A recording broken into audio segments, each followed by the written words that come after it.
29절입니다. 잠언 19장 13절에서 29절입니다. 구약성경 932쪽 잠언 19장 13절에서 29절까지 교독하겠습니다. 오늘은 6월 6일 수요일 저녁입니다. 6월 6일자 본문 잠언 19장 13절에서 29절입니다. 미련한 아들은 그의 아비의 재앙이요 다투는 아내는 이어 떨어지는 물방울이니라. 집과 재물은 조상에서 상속하거니와 슬기로운 아내는 여호와께로서 말미암느니라. 게으름이 사람으로 깊이 잠들게 하나니 태만한 사람은 줄일 것이니라. 계명을 지키는 자는 자기의 영혼을 지키거니와 자기 행실을 삼가지 아니하는 자는 죽으리라. 가난한 자를 불쌍히 여기는 것은 여호와께 꾸어 드리는 것이니 그의 선행을 그에게 갚아 주시리라. 내가 내 아들에게 희망이 있은즉 그를 징계하되 죽일 마음은 두지 말지니라. 노하기를 맹렬히 하는 자는 벌을 받을 것이라. 내가 그를 건져주면 다시 그런 일이 생기리라. 너는 권고를 들으며 훈계를 받으라. 그리하면 뇌가 필경은 지혜롭게 되리라. 사람의 마음에는 많은 계획이 있어도 오직 여호와의 뜻만이 완전히 서리라. 사람은 자기의 인자함으로 남에게 사모함을 받느니라. 가난한 자는 거짓말하는 자보다 나으니라. 여호와를 경외하는 것은 사람으로 생명에 이르게 하는 것이라. 경외하는 자는 족하게 지내고 재앙을 당하지 아니하느니라. 게으른 자는 자기의 손을 그릇에 넣고도 입으로 올리기를 괴로워하느니라. 거만한 자를 때리라. 그리하면 어리석은 자도 지혜를 얻으리라. 명철한 자를 견책하라. 그리하면 그가 지식을 얻으리라. 아비를 구박하고 어미를 쫓아내는 자는 부끄러움을 끼치며 능력을 부리는 자식이니라. 내 아들아, 지식의 말씀에서 떠나게 하는 교훈을 듣지 말지어다. 망령된 증인은 정의를 업신여기고 악인의 입은 죄악을 삼키느니라. 심판은 거만한 자를 위하여 예비된 것이요 채찍은 어리석은 자의 등을 위하여 예비된 것이니라. 아멘. 지혜로운 사람은 하나님의 계명을 온전히 지켜서 자신의 영혼을 지키는 사람입니다. 계명을 지킨다는 것은 우리를 속박하는 것이 아니라 자유하게 하는 것임을 알아 하나님의 권고와 훈계를 듣습니다. 또한 사람의 마음에 많은 계획이 있어도 오직 하나님의 뜻만이 완전히 서게 됨을 잘 아는 사람입니다. 그래서 하나님을 경외하고 악에서 떠나게 되지요. 또 어리석은 자를 견책하여 지혜롭게 살게 하는 것도 책임입니다. 오늘 질문은 어떻게 사는 것이 잘 사는 것일까? 어떻게 사는 것이 잘 사는 것일까?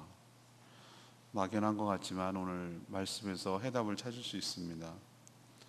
첫 번째 16절 말씀처럼 계명에 순종하여 자기 영혼을 지키는 것, 이게 잘 사는 것입니다. 인간이 타락하고 부패하면 하나님의 모든 계명, 이 계명을 지키라고 하면 일단 무슨 생각이 드냐면은 나의 자유를 속박하는 족쇄처럼 생각을 해요. 그래서 많은 사람들이 예수 그리스도를 믿고 신앙생활하는 것을 부담스러워하고 싫어합니다. 자기 마음대로 망나니처럼 살았는데 망아지처럼 갑자기 하던 거 못하고 하기 싫은 거 억지로 하고 뭐 이러는 것이 싫은 거예요. 뭐 예를 들면 술 담배도 내가 마음대로 하고 싶고 주일날 늘어지게 자든지 뭐 하든지 뭐 내가 마음대로 하고 싶고, 그런데 그런 모든 것들이 다 거추장스럽게 느껴지는 것이에요. 근데 우리도 지금 경건의 삶 훈련을 하고 있지만 하나님의 계명은 오히려 거꾸로 우리를 얽어매고 있는 모든 것에서 자유하게 하는 것인 줄로 믿습니다. 그걸 깨달아가는 것이 저는 경건의 삶 훈련이라고 저는 생각을 해요. 사단이 그런 생각을 심어줘요. 야, 너 하나님의 계명을 지키면은 너의 자유는 없어. 너는 계속 종살이 해야 돼. 이런 식으로 생각을 심어주는 것 자체가 악한 생각이란 말이에요. 에덴 동산에서 선악과를 따먹은 것도 왜 그랬습니까? 선악과가 왜 있습니까? 그건 하나님과 인간의 관계 설정이에요. 피조물을 잊어버리지 말라. 창조주 하나님인 것을 잊어버리지 말라라는 그 관계를 설정하는 것이에요. 자식이 죽었다 깨어나도 부모가 될 수는 없어요. 피조물이 죽었다 깨어나도 창조주가 될 수 없는 거예요. 근데 그렇게 자기의 정체성을 지키라고 둔 것인데 사단은 선악과를 다르게 해석하게 만들었어요. 그것은 뭐냐면은 하나님이라는 절대자가 인간을 견제하기 위해서 선악과를 만들었다. 또 하나 너의 자유를 속박하기 위해서, 구속시키기 위해서 그걸 만들었다라고 거짓으로 둔갑시켜서 유혹하는 거예요. 이게 죄의 본질이거든요. 지혜로운 사람은 그 사실을 잘 알아요. 그런 속임에 넘어가지 않아요. 그래서 하나님의 계명을 지켜서 자신의 영혼을 지키는 사람이라고 16절에 그렇게 분명하게 표현되어 있어요. 계명을 지키는 것이 뭘 지키는 거라고요? 단순히 계명을 지키는 것이 뭐 이거 해 저거 해 뭐 이런 계명을 지키는 것이 아니라 그렇게 지킴으로 인해서 궁극적으로 얻는 효과는 뭐냐면은 내 영혼을 지키는 거라고. 제가 주일날 얘기하면서 얘기했죠. 안식일을 내가 사람이 지킨 것이 아니라 안식일을 사람이 지켜주는 줄로 압니다. 내가 주의를 지키는 것이 아니라 주의를 지킴으로 내가 나를 지켜주는 거예요. 나를 보호하는 거예요. 노동으로부터, 그 다음에 재정으로부터, 인간관계로부터, 육신의 노동, 이런 모든 것들로부터 과하지 않도록 적정선을 지키도록 뭐가 더 중요한지를 주의를 지킴으로 나를 보호하는 장치인데 사람들은 그걸 모르고 그걸 속박이라고 생각한다 이 말이죠. 예를 들면 그런 것처럼 모든 하나님의 계명이 나를 속박하는 것이라고 생각하는 거예요. 아니에요. 내 영혼을 지켜주는. 그래서 하나님 말씀에 순종하는 것을 자유를 제약받는 것이 아니라 오히려 어디로부터? 죄와 사망과 사탄의 권세로부터 우리를 해방시켜 자유하게 하는 것인 줄로 믿습니다. 내 마음대로 사는 것이 결 자유가 아니에요. 그거를 끈 떨어진 연이 자유라고 말하지 않아요. 끈 떨어진 연, 그게 자유입니까? 내 마음대로 하니까 내 마음대로 가고 싶은 대로 막 가니까 아니요. 처음에는 내 마음대로 가는 것 같지. 바람 따라 흘러다니는 거지. 그게 내 마음대로 움직이는 것이 아니에요. 그래서 그건 타락이며 방종인 것이죠. 이런 자의 끝은 마지막은 죽음이죠. 그래서 지혜로운 사람 그걸 알기 때문에 하나님께서 주시는 교훈 20절 말씀이에요. 너는 권고를 들으며 훈계를 받으라. 그리하면 네가 필경 반드시 뭐가 될 것이다? 지혜롭게 될 것이다. 그래서 지혜로운 사람은 반드시 하나님의 권고 그리고 훈계를 잘 듣습니다. 그래야 내가 지혜롭게 살아갈 수가 있고 내 영혼을 보존한다고 생각하기 때문에 믿기 때문이에요. 진리만이 우리를 자유롭게 하는 줄로 믿습니다. 저는 이 말씀을 잘 깨닫지 못했어요. 제가 너무 인상 깊은 말이었다고 그랬잖아요. 대학교 딱 들어갔을 때 그 기독교 동아리에서 모집하려고 현수막에 딱 걸린 말씀이 이 요한복음 말씀을 걸더라고. 너희가 진리를 알지니 진리가 너희를 자유하게 하리라. 나도 정말 그 대학생 딱 되니까 멋있잖아요. 뭔가 성경 말씀인데도 그래 진리가 너를 자유하게 할 것이야. 이 말 얼마나 멋진 말이에요. 근데 그게 무슨 말인지 몰랐어요. 처음에는 그냥 멋있는 것 같긴 해. 근데 뭔지는 몰랐어요. 그런데 신앙생활 하면 할수록 그게 그 말이구나. 오히려 나를 속박하는 것이 아니라 진리가 나를 모든 얽매인 것으로부터 나를 해방시키는 것이구나. 눈을 뜨게 하는 것이구나. 내가 그동안 얼마나 얽매이지 않아도 될 것, 괜히 속박당하지 않아도 될 것에서 내가 얼마나 얽매이고 살았는지에 대해서 진리를 보면서 나를 깨닫게 해주는 것이에요. 내가 돈의 노예에서 살아간 것이 얼마나 돈으로 나를 속박했는지, 내가 미신과 우상과 샤머니즘에 속박되어서 살아가는 것이, 그것이 나를 얼마나 얽어매는 것인지 진리를 보면 깨닫게 되는 거예요. 그래서 그 진리를 통해, 진리가 그 말씀이며 예수 그리스도예요. 그 말씀과 진리인 예수 그리스도를 통해서 우리가 나를 얽매이고 있던 사단의 권세, 그 다음에 죄의 권세, 그리고 죽음의 공포, 이것으로부터 해방되어서 진정한 자유를 누리게 되는 줄로 믿습니다. 그러니까 이 말이 맞는 거예요. 내가 하나님의 말씀의 계명, 진리에 순종하고 진리를 통하여 지켜나갈 때 나의 영혼을 지키고 나의 영혼이 해방되는 것이에요. 이것이 지혜롭게 잘 사는 것인 줄로 믿습니다. 두 번째 얘기는 23절 말씀, 하나님을 경외함으로 생명에 이르는 것이죠. 지혜로운 사람은 하나님의 주권을 인정하고 따르는 사람이에요. 21절 말씀처럼 사람이 아무리 많은 계획을 가지고 있어도 살아가도 결국은 오직 뭐만 남는다고요? 하나님의 뜻만이 완전하게 서게 됨을 잘 알기 때문에 지혜로운 사람은 하나님의 주권을 따르고 인정해요.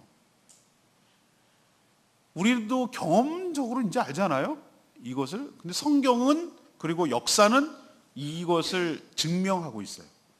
성경에도 이렇게 살아가서 하나님의 주권을 인정하고 결국 하나님의 뜻이 온전하게 선다는 것을 얘기하고 있고, 역사적으로도 그렇고, 우리가 짧은 인생을 살았지만 우리가 경험적으로도 이 말이 맞다는 게 느껴지잖아요. 우리가 이런 식으로 살았으면 우리 이렇게 안 살았어요. 여러분, 만약에 우리 마음대로 살았으면 난 제주도에 없어요. 난 제주도에 내 인생의 플랜에 제주도는 아예 없었어요. 관광이나 가려나? 이렇게 생각했지 내가 여기서 사역할 거라고 상상도 안 했어요. 내가 아무리 많은 계획을 세워도 난 지금쯤 어디 가서 유학 갔다 와가지고 강의를 하고 있겠지. 그것이 내 인생의 플랜이었으니까. 근데 뭐 그거 아니어도 강의는 해요. 교수님 같이 강의를 하니까 그게 이루어진 것 같아요, 제 생각에는. 그러니까 뭐 이렇게 쓰나 저렇게 쓰나 그렇게 쓰는 것 같긴 한데, 아무튼 내 플랜은 그게 아니었어요. 누구만이 온전히 서냐? 아무리 많은 계획을 가지고 살아도 결국 하나님의 완전한 뜻이 내 인생에서 드러난다. 이것을 알기 때문에 이런 생각을 가진 사람은 어떻게 살아갑니까? 자연스럽게 하나님을 경외하며 살아가요. 왜?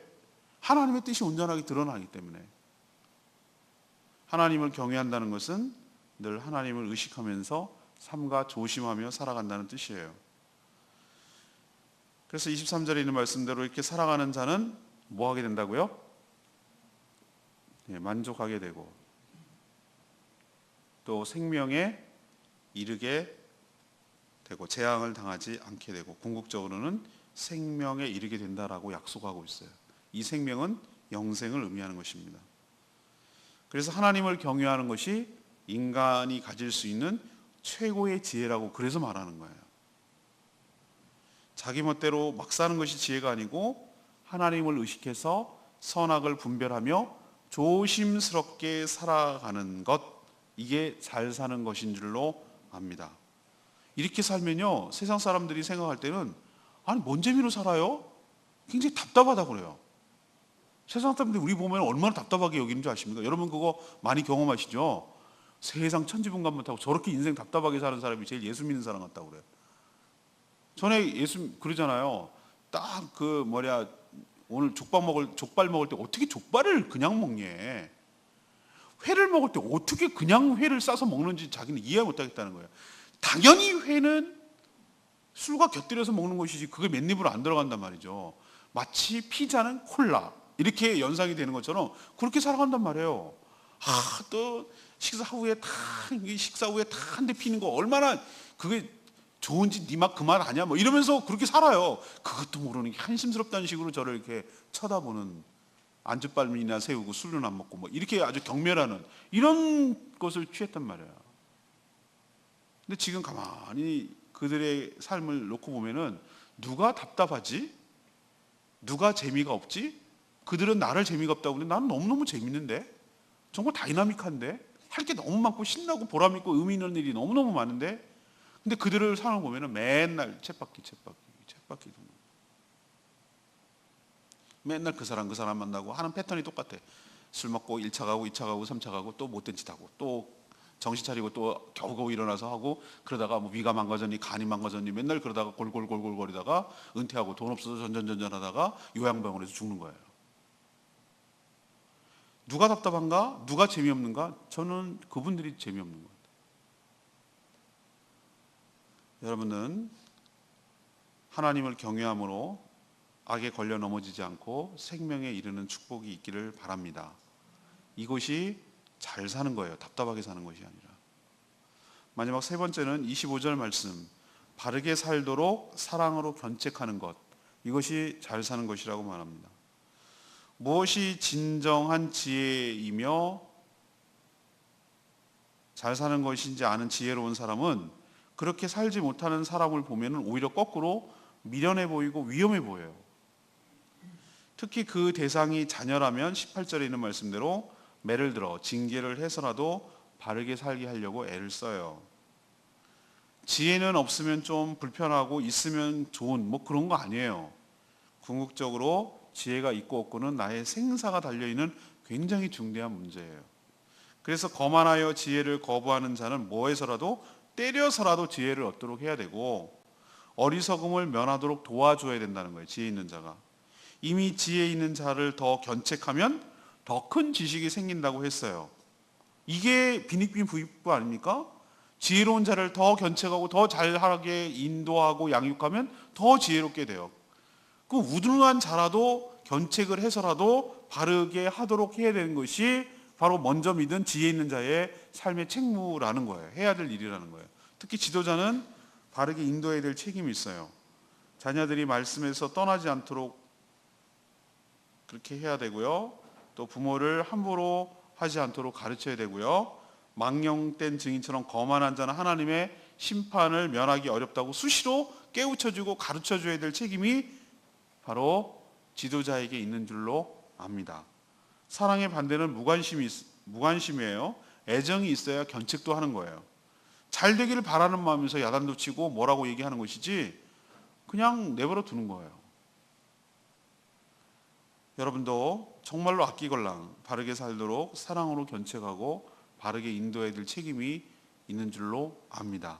그것이 바로 인생을 잘 사는 거예요. 나만 잘 살면 안 되고 부족하고 모자란 사람도 역시 잘 도와줘서 잘 살아갈 수 있도록 하는 것이 잘 사는 태도인 줄로 압니다. 오늘 레마의 말씀이 14절 말씀, 집과 재물은 누구에게로부터? 조상에게 상속을 받지만 슬기로운 아내는 누구로부터? 여호와께로부터 말미암느니라. 지혜로운 배우자는 하나님이 주시는 최고의 선물이라고 말하고 있어요. 집과 재산은 조상이 물려줄 수 있어요. 유산으로 받을 수 있지만 근데 배우자는 조상으로부터 물려받을 수가 없어요. 이거는 누구로부터 받는 거냐면은 하나님으로부터 받는 최고의 선물인 줄로 압니다. 성경에 그렇게 나와 있어요. 이건 립서비스가 아니라 제가 제 아내한테 가끔씩 얘기하는 고백이에요. 하나님이 나를 사랑한다는 확실한 증거는 당신에게 있다네요. 그렇게 얘기해요. 하나님이 나를 어떻게 사랑하시는지 그걸 어떻게 입증하고 증거를 보입니까? 라고 제가 얘기를 할 때 좋은 아내를 준 것이라고 나는 생각을 한다. 당신을 나에게 배우자를 준 것이라고 생각을 한다. 그렇게 얘기를 해요. 이게 공개적으로 얘기할 정도니까 뭐. 좋은 배우자는 하나님으로부터 오는 거예요. 선물이에요. 선물. 그래서 13절에 보세요. 슬기롭지 못한 배우자는 그럼 어떻습니까? 다퉈요. 그 위에 13절에 있잖아요. 그래서 마치 지붕에서 물이 새서 계속 떨어지는 물방울처럼 정말 난감한 존재가 돼요. 바가지 긁는다는 얘기를 시키면. 또 그 사이에서 태어나는 자녀는 뭐예요? 부모에게 재앙이 되겠죠. 가장 가까워야 할 가족이 부러워해서 행복하지 못하다면 물려받은 수많은 재산이 무슨 소용이 있겠냐는 거예요. 저 어저께도 얘기했지만 화목한 관계가 인간이 누릴 수 있는 최고의 행복이고 자산이고 축복인 줄로 믿습니다. 그게 최고로 행복한 거라고 인생이. 제가 통계로 내가 어느 기사인지는 모르는데 다 전 세계적으로 사회학자들이 조사를 했어요. 어떤 사람이 삶의 질이 가장 높을까? 돈이 아니에요. 돈이. 그리고 학식을 많이 배운 것도 아니고요. 재산이 많다는 것도 아니고요. 맛있는 거 그게 아니더라고. 끝까지 삶의 질을 유지하면서 행복하게 사는 사람의 특징이 하나 딱 있다면 주변에 늘 좋은 관계 속에서 살아가는 사람이에요. 최고의 축복이에요. 근데 세상 사람들은 그걸 못 누려. 그걸 누리기 위해서 돈을 써야 돼. 동호회도 만들고 막 돈을 내야 되고 회비도 내야 되고 뭐도 해야 되고 뭐 이렇게 해야 겨우 돼. 근데 하나님께서 세상 사람 죽었다 깨어나도 모르죠. 야, 신앙생활을 하면은 그런 막 장이 누가 되니 보세요. 뭐 라이언스 클럽이라든지 뭐 로타리 클럽 같은 데 보세요. 장 하나 되려면 얼마나 많이 써야 되는지 아십니까? 돈? 그런 거 없어도 여기서는 정말 서로 아끼고 대우하고 존경하고 아껴주고 기도해주고 그렇잖아요? 제가 여러분 오늘 이렇게 쭉 하루 돌아다니면서 내가 생각해, 나도 거의 이론이지만 내가 제3자 입장에서 이렇게 뚝 떨어져서 한번 이렇게 멀찍이 봐봤어요. 그랬더니 야, 세상 이렇게 재밌는 데가 없어. 정말 행복해. 마음에 맞는 사람, 날 껄끄럽고 날 부담스럽고 나는 저 사람이랑 있으면 왠지 밥도 체할 것 같고 먹는 것도 부담스럽고 그런 사람 없어. 그러니까 소화도 잘 돼. 밥맛도 좋아. 왜 밥맛이 좋은 줄 아세요? 뭘 좋은 거 재료도 써서 그렇지만 좋은 사람들과 먹으니까 더 좋은 거야. 그리고 어디를 가느냐도 중요하지만 누구랑 가느냐가 훨씬 더 중요합니다. 오늘도 뭐가 그렇게 즐거운 데겠어요? 거기가 우울한 데지, 마음이 불편하고 힘든 데지. 그런데도 누구랑 같이 가느냐가 참 인상 깊게 만들고 기분 좋게 만들고 피곤한 줄 모르고, 피곤해도 이건 좋은 피곤함, 나른하고 기분 좋은 피곤함이 되는 거죠. 좋은 관계가 최고의 축복인 줄로 믿습니다. 이것을 거저 누리고 있는 것이 하나님께서 여러분에게, 나는 왜 하나님께 박복하게, 나는 왜 이게 돈도 안 떨어지고 맨날 일이 꼬이고 뭐 이렇게 뭐 그냥 뭐 맨날 그 모양, 그렇게 생각하지 마시라니까. 하나님께서 공동체를 주시는 축복이 어떻게 그걸 돈으로 따지겠어요? 여러분이 이미 그 안으로 들어왔고 그 혜택을 누리고 있는 줄로 믿습니다. 이건 돈으로 환산해도 이렇게 될 수가 없다니까요. 인위적으로 만들어낼 수가 없다고. 그러니 여러분, 좋은 관계 속에서 살아가도록 그렇게 애쓰고 힘쓰고 그 관계를 계속해서 발전시키고 더 돈독하게 만들고 더 친밀하게 만들고 더 깊어지게 하고 더 견고하게 살아가는 저와 여러분 되기를 소망합니다. 오늘 세 가지 말씀드렸어요. 질문이 뭡니까? 어떻게 잘 사는 걸까요? 첫 번째는 하나님의 말씀에 순종해서 자기 영혼을 지키는 것. 이게 잘 사는 겁니다. 진리가 너희를 뭐하리라? 자유케 하리라. 두 번째는 하나님을 경외함으로 뭐에 이르는 것? 생명에 이르는 것. 하나님의 경외하는 것은 두렵고 떨림으로 조심스럽게 살아가는 삶의 태도예요. 그렇게 함으로 생명, 영생에 이르는 것. 마지막 세 번째는 바르게 살도록 주변의 연약한 자를 사랑으로 견책하고 이끌어주는 것. 이것이 바로 인생을 잘 사는 것인 줄로 믿습니다. 여러분도 이렇게 살아가는 복된 인생 되기를 축복합니다. 오늘 말씀 붙들고 기도하기 전에 아까 불렀던 찬양이죠. 544장 내가 주인 삼은, 이 찬양 부르고 기도하는 시간 갖도록 하겠습니다. 544장입니다.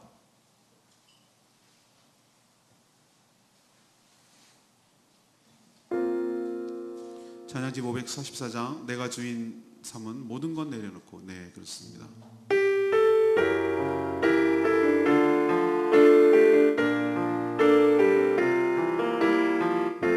내가 주인 삼은, 내가 주인 삼은 모든 건 내려놓고 내 주 대신 주 앞에 나가 내가 사랑했던 모든 건 내려놓고 주님만 사랑해. 내가 주인 삼은, 내가 주인 삼은 모든 건 내려놓고 내 주 대신 주 앞에 나가 내가 사랑했던 모든 건 내려놓고 주님만 사랑해.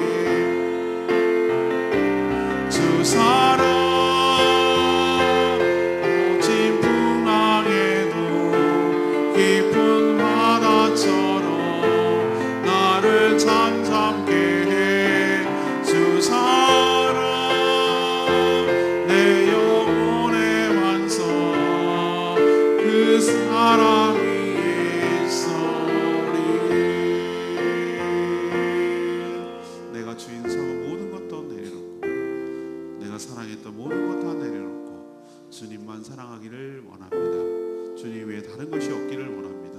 주님을 경외하고 사랑함으로 그렇게 살아가는 것이 잘 살아가는 것이에요. 결코 주님을 사랑하는 건 내 자유를 속박하는 것이 아니에요. 그 사랑이 더욱 커져서 나를 더욱 자유롭게 하는 것인 줄로 믿습니다. 그 비밀을 우리는 알고 있는 거예요. 그렇기 때문에 더욱더 주님을 사랑하고 그래서 진정한 자유와 행복을 누리기를 원하는 사람들입니다. 그래서 모르는 사람들에게 이것을 알려줘야 되고 이것을 늘 함께 누릴 수 있도록 그렇게 해야 될 책임 우리에게 있는 줄로 믿습니다. 내가 주님 삶 모든 것 내려놓고 주님 은혜 가운데 살게 해달라고 다 같이 주여 외치며 기도합니다. 주의 아버지, 내가 주인 삶의 모든 것 내려놓고 내 주 되신 주 앞에 나가 내가 사랑했던 모든 것 내려놓고 주님만 사랑해.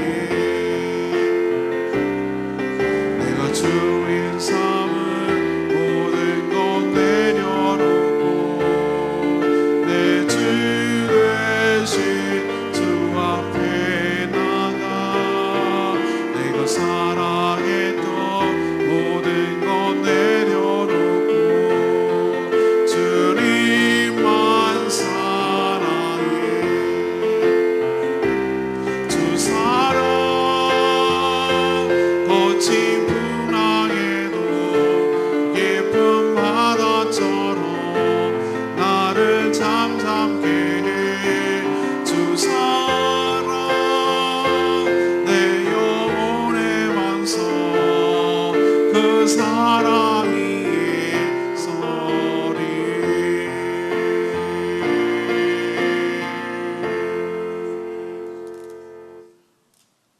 하나님, 저희가 어떻게 살아야 잘 사는 것인지 가르쳐 주셔서 참 감사합니다.